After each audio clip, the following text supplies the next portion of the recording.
let's see if we can get some more information from our space correspondent, Miles O'Brien, who, as you know by now, no doubt, has been on this story from the very moment the shuttle was actually re-entering the atmosphere. Miles is standing by now at the Johnson Space Center in Houston. Miles. Hello, Leon. Yes, we're expecting to hear from a couple of people at this briefing coming up. Bill Reedy, who is the Associate Administrator for Human Space Flight. He's the chief astronaut, if you will. He is an astronaut, a veteran astronaut at that, and the person responsible for human space flight. He will be joined by Michael Greenfield, who is with the Office of Safety and Mission Assurance, and they will be addressing some of the various issues that have been coming up as these teams upon teams of engineers begin the process of kind of dividing up what is an incredibly large, complex problem, dividing up into little compartments so that this can be solved in a very systematic way. They're also going to address a couple of reports that are out this morning. One that came in the New York Times on the Aerospace Safety and Advisory Panel, which was harshly critical. Let's listen in to NASA. Here's Glenn Mahone, Public Affairs Administrator. For this briefing on the Space Shuttle Columbia accident. I'm Glenn Mahone, Assistant Administrator for Public Affairs. Before we began, I want to take a moment to go over the guidelines of today's press conference. When you get the mic, please state your name and affiliation. We'll take questions from here at headquarters first, and then we'll go around to the NASA centers and hear from reporters there. And with that, I'd like to take this opportunity to introduce Bill Reedy, Administrator of Space Flight, and Michael Kostelnik, Deputy Associate Administrator for the Space Shuttle and International Space Station programs. Because we're a little busy today, after they do their opening comments and after we start here at headquarters, Doc Merrison, the NASA News Chief, will stand here and will actually take your questions for Mr. Reedy and Mr. Kostelnik, and then he will go around to the centers. And with that, Mr. Reedy. Good morning. It's been a little over 48 hours since Columbia did not land at the Kennedy Space Center. We all grieve, along with the families, for their loss and for the loss of the valiant crew of the Space Shuttle Columbia.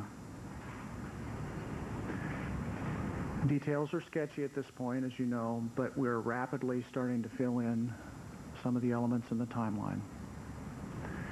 We're leaving no stone unturned, following every single lead that we possibly can find in order to get to the bottom of this, identify the root cause, fix it, and return to flying safely again.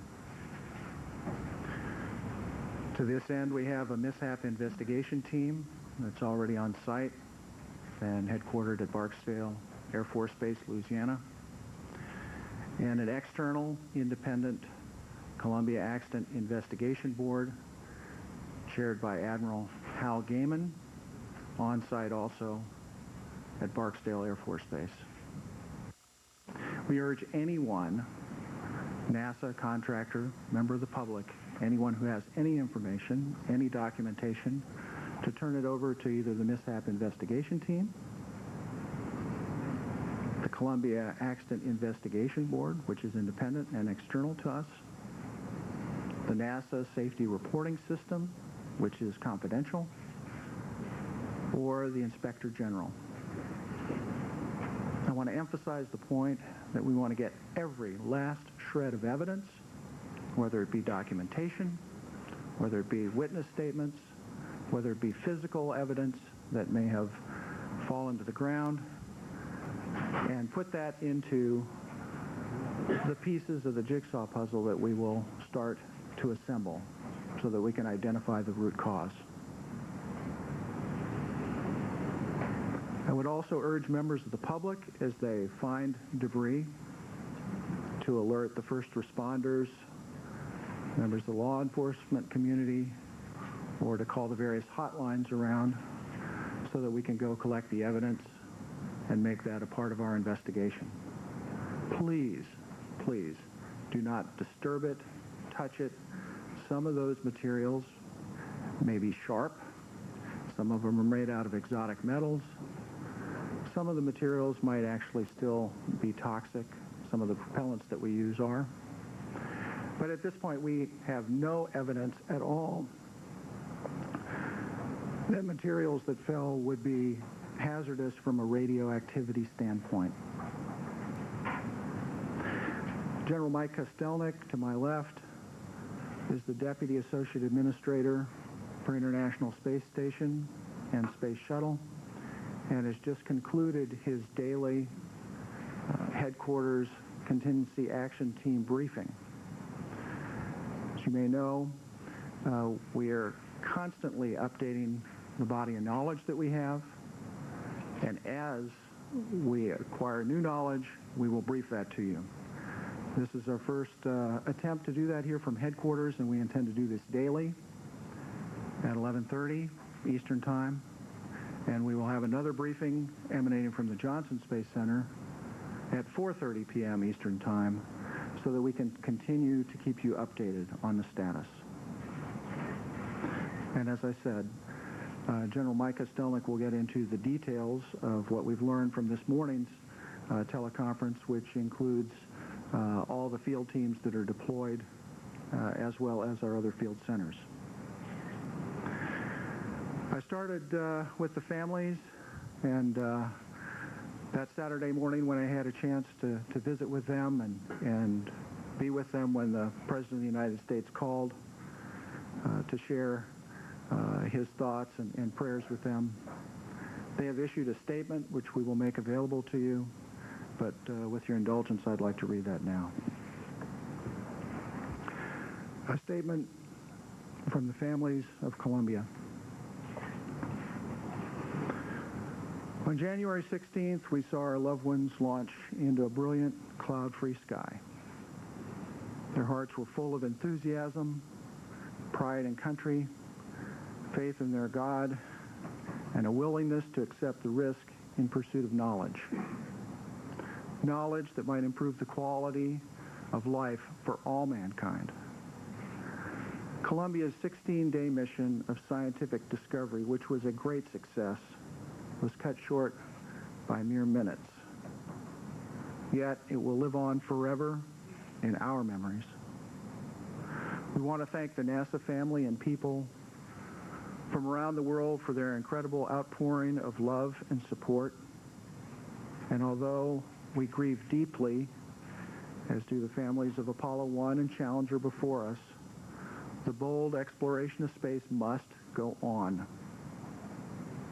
And once the root cause of this tragedy is found and corrected, the legacy of Columbia must carry on for the benefit of our children and yours.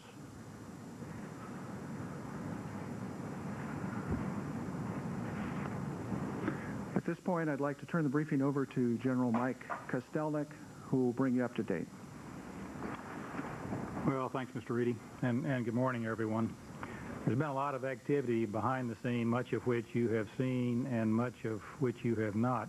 I'd like to kind of bring you up to speed on some of the behind-the-scenes activity that's been ongoing, and then lay out for you a process by how we will be forthcoming in providing you as much data and as much factual information as we know when we know it.